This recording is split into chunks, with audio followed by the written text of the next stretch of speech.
열왕기 말씀이 열왕기 상하 말씀이 역대하 말씀과 내용상으로 시기상으로 거의 겹친다라고 말씀드렸습니다. 이 열왕기 말씀과 역대하 말씀이 기본적으로 다른 것 중에 가장 분량이나 중요도를 계속 언급하고 있는 내용을 보면 이 성전과 관련된 것이 가장 압도적으로 차이가 많이 납니다.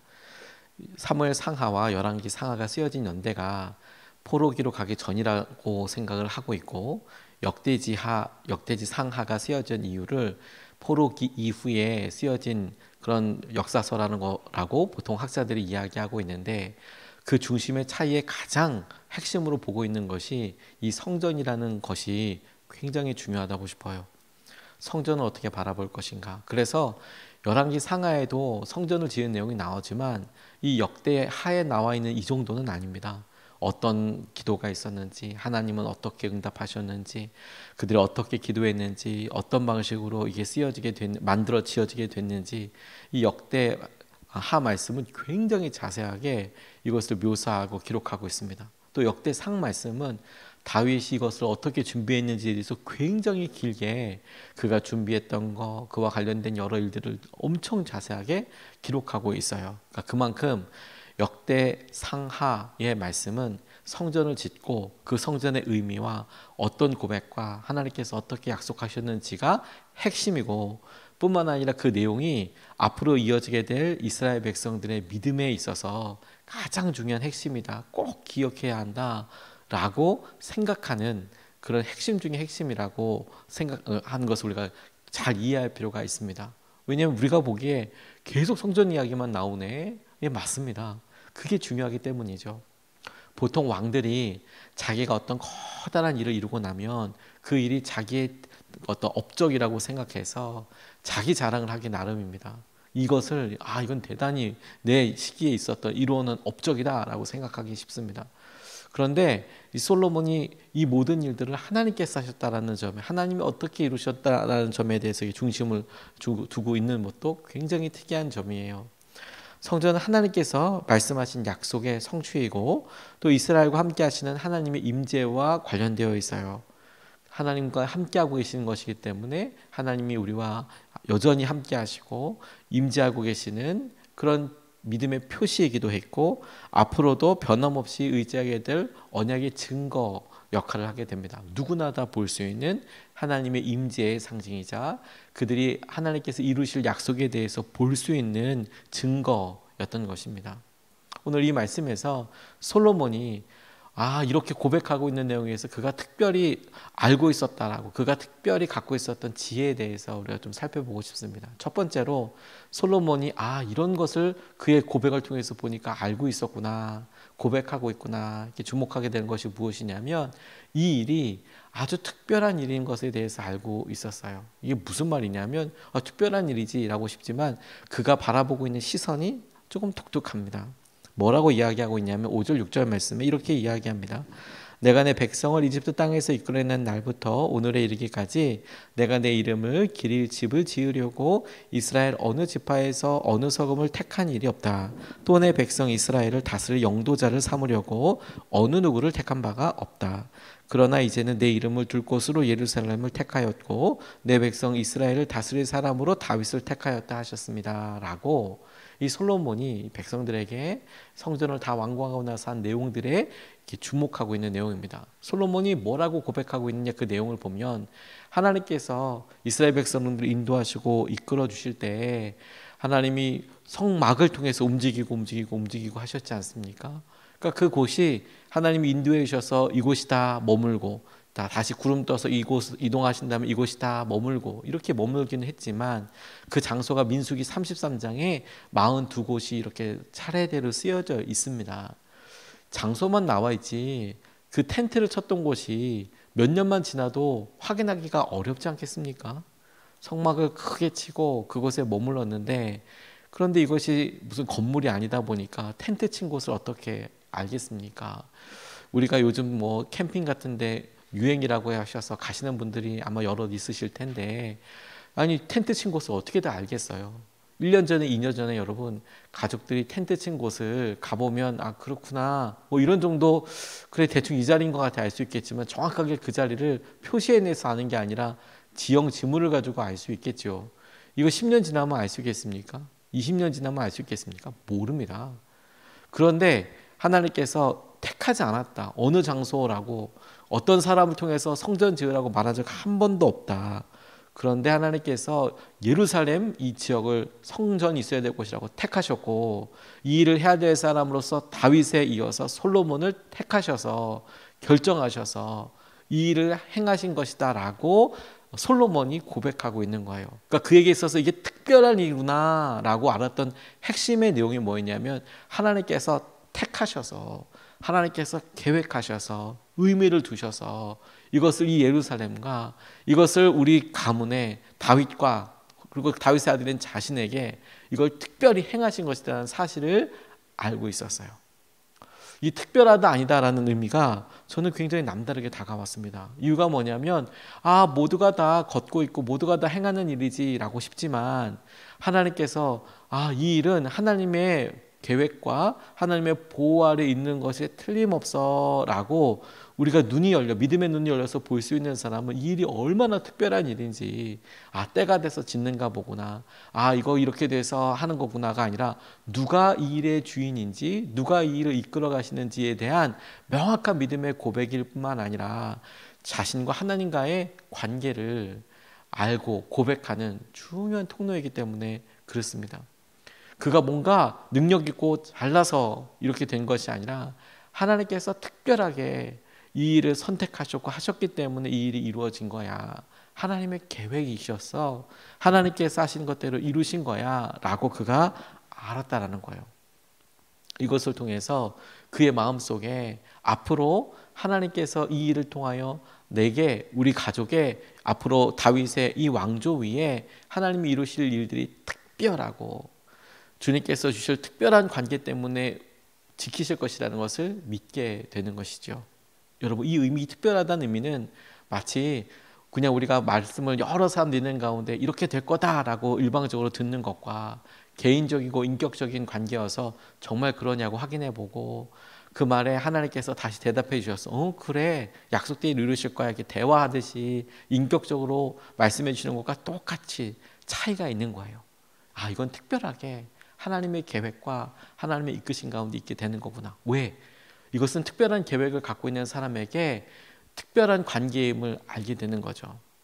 제가 요즘 만년필 하나를 이렇게 쓰고 있습니다. 뭐 특별한 게 좋고 이런 게 아니라 처음에 시작은 우연히 아버지 생각이 났어요. 그리고 아버지께서 제가 비교적 어릴 때, 젊을 때, 제가 고등학교 때인지 대학교 처음인지 잘 기억이 나진 않는데 주셨던 장면은 명확하게 기억이 나요. 아버지께서 선물을 받으셨는지 볼펜이랑 만년필 세트를 이렇게 저에게 주셨어요. 이거 네가 쓸래? 그냥 쓰겠다고. 황금색으로 생긴 굉장히 멋스럽게 보이는 그런 만년필 볼펜 세트입니다. 근데 아까워서 못 썼어요. 근데 근래에 생각이 나서, 아버지 생각이 나서 다시 이렇게 꺼내봤습니다. 그 간간히 뭐 이렇게 보긴 했는데 그때도 부담스러워서 안 썼거든요. 근데 제가 이걸 진짜 쓰려고 보니까 깜짝 놀란 사실 한 가지를 알았어요. 이게 오래돼가지고 이 만년필 회사가 없어졌을 뿐만 아니라 제가 생각했던 것만큼 그렇게 좋은 만년필은 아니었던 것 같아요. 저는 막 그냥 황금색으로 되어 있으니까 그만이야 막 이렇게 혼자 생각했지만 그런 거 아니고 그냥 금색의 볼펜이었던 거죠. 그리고 볼펜이 오래되니까 이 볼펜의 심이 다 없어졌고 이게 망가졌어요. 써지지도 않아요. 그런데도 그게 아버지께서 주신 거니까 망가졌는데도 버리지도 않고 잘 넣어놨어요. 만년필을 어떻게 써볼 수 있을까 싶어서 이렇게 써보고 어떻게든 뭐 넣어서 한번 채워보니까 이게 그렇게 잘 말라요. 그래서 좀 쓰다 보면 이렇게 좀 써지는 것 같은데 항상 캡을 이렇게 뚜껑을 닫아놓고 뒤돌아보고 조금만 딴 거 하다가 다시 써보면 말랐어요. 안 써져요. 그럼 다시 물 갖다 놓고 푹 담아가지고 이제 닦고, 이게 엄청 성가시고 엄청 이게 손이 많이 가더라고요. 그런데 더 충격적인 것은 뭐냐, 그게 쓰다 보니까 앞에 부분이 도금이 벗겨지는 거 있죠. 그래서 알았어요. 이게 금이 아니구나. 그냥 당시에 그냥 다니던 이런 거였구나. 그런데도 제게 참 너무 소중해요. 그걸 굳이 또 그렇게 이거 이렇게까지 다른 만년필들이 이렇게 물 담가가면서 안 나올 것 같은데 이거 이렇게까지 내가 쓰면서 해야 되나? 뭐 제가 쓰는 내용은 요즘 거의 컴퓨터로 정리하기도 하지만 이거 수첩 쓰고 뭐 이러는데 굳이 이렇게까지 해야 될까 싶지만 제게 너무 소중한 거거든요. 이건 내게 아버지가 주신 거. 그래서 그걸 굳이 애써 고쳐가며 애써 그것을 만년필임에도 불구하고 물에 찍어가며 그러고 쓰고 있어요. 쓰면서 또 얼마나 행복한지 몰라요. 이거 아버지 생각나서 얼마나 행복한지 몰라요. 아마 어떤 용도로 생각한다면 제가 다른 것들 이렇게 보니까 요즘 중국산 만년필은 싼 거는 한 1,000원 하더라고요. 엄청 싸졌더라고요. 볼펜보다 싸더라고요. 아마 쓰는 거 그냥 내 손에 편한 거 쓰기 생각하면 그거 가지고 이렇게 쓰고 뭐 이랬을 거예요. 그런데도 뭐 많이 쓰진 않지만 그거 계속 생각하고 버리지 않는 이유는 이게 제게 특별한 의미가 있기 때문이죠. 하나님께서 솔로몬을 통해서 주목하게 하시는 것이 무엇이냐면 특별한 의미야. 너가 나한테 그냥 한 게 아니라 나는 오래전부터 여기 계획했고 너의 아버지에게 약속했고 너에게 약속한 거야. 특별해. 이것이 하나님께서 주신 놀라운 은혜 가운데 쓰임받는 사람에게는 확신과 믿음을 갖게 되는 하나님께서 고백하게 하신 은혜의 통로라는 사실을 알게 되겠더라고요. 솔로몬이 그거 알았다는 거예요. 이거 특별한 계획 가운데 있으니까 하나님께서 여느 사람과 다르게 나를 버리지 않고 쓰시고 우리 자손들을 그렇게 붙잡아 주실 거야. 그리고 이 믿음이 우리에게 필요한 거예요. 우리 각자에게 하나님께서 특별한 의미와 특별한 계획과 특별한 사명으로 우리를 부르시고 우리를 사용하여 주시는 거구나. 그것을 우리가 같이 붙잡고 기도하고 싶습니다. 두 번째로 특별하게 그가 알았던 것이 무엇이냐면 솔로몬은 이것이 약속대로 이루어진 것임을 알았어요. 특별한 계획 가운데 있었다는 것을 알았다는 것과 함께 이거 약속대로 이루어졌다는 사실을 알았어요. 이거 잊지 않았습니다. 9절로 11절까지 말씀이 이렇게 증거하고 있습니다. 그런데 그 집을 지을 사람은 네가 아니다. 네 몸에서 태어날 네 아들이 내 이름을 기릴 성전을 지을 것이다 하셨습니다. 주님께서 말씀하신 대로 아버지 다윗의 뒤를 이어서 이렇게 내가 이스라엘의 왕위를 이었으며 주 이스라엘의 하나님의 이름을 기릴 성전을 지었으니 주님께서 이제 약속을 이루셨습니다. 그리고 나는 주님께서 이스라엘 자손과 더불어 세우신 언약을 넣은 궤를 여기다 옮겨다 놓았습니다. 10절 말씀을 다시 보면 주님께서 이제 그 약속을 이루셨습니다.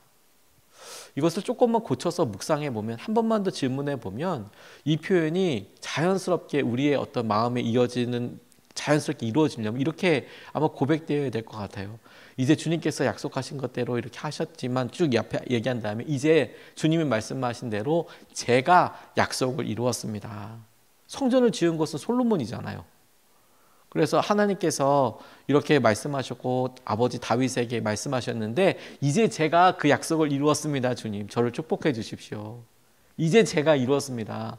그러니까 약속을 이루었다. 약속이 하나님과 다윗 그리고 약속이 하나님과 솔로몬으로 이렇게 이어지게 될 텐데 그 약속을 이루는 주체가 하나님 성전을 지었습니다. 하나님께서 허락해 주셔서 성전을 주님께서 말씀하신 대로 제가 지었습니다. 제가 그 약속을 지켰습니다. 내가 이렇게 생각하기 쉬운데 이 솔로몬이 알았던 것은 뭐냐면 주님이 이거 만드셨습니다.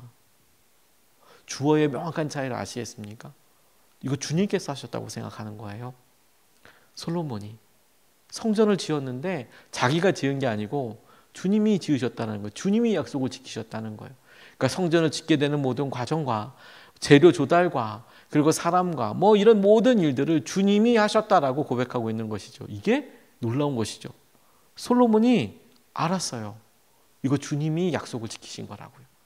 성전을 지은 게 자기가 분명히 한 것일 텐데 근데 하나님께서 이 약속을 지키신 것이 하나님이 주님이 하신 일이라는 것을 알고 고백하고 있는 거예요. 저 이게 너무 특별하다고 싶었어요. 어떤 일이 있을 때 주님께서 하셨다. 주님께서 이 일을 지키셨다라는 것을 입술의 고백뿐만이 아니라 명확하게 알고 있는 것.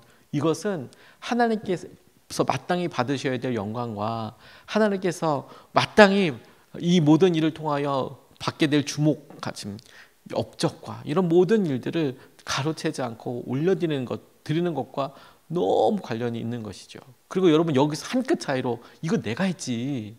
이 성전 내가 지었지. 진짜 힘들었지. 와, 이거 이렇게 누구누구 만나고 설득하고 힘들었지. 내가 했지. 그리고 하나님 그 제가 이 약속을 지켰죠 라고 생각하는 순간 하나님께도 당연히 이거 내가 했으니까 하나님께 이 정도는 내가 원해도 되지 않아? 하나님께서 내게 이만큼은 해주셔야 되는 거 아니야?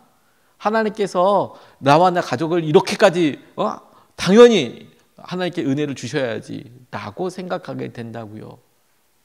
그런데 이건 주님이 하신 거지. 주님이 약속을 지키신 거지에 대한 고백과 태도를 통해서 분명히 알 수 있는 것은 이건 은혜로 이루어진 것이고 하나님이 지키신 것이기 때문에 우리가 당연히 구할 바가 있는 것이 없어요. 하나님이 약속을 지키신 건데요. 뭐 솔로몬이 이건 내가 재정과 이런 걸 넣어서 했으니까 하나님 앞으로 뭐 내가 당연히 구할 바 이런 건 없는 거예요.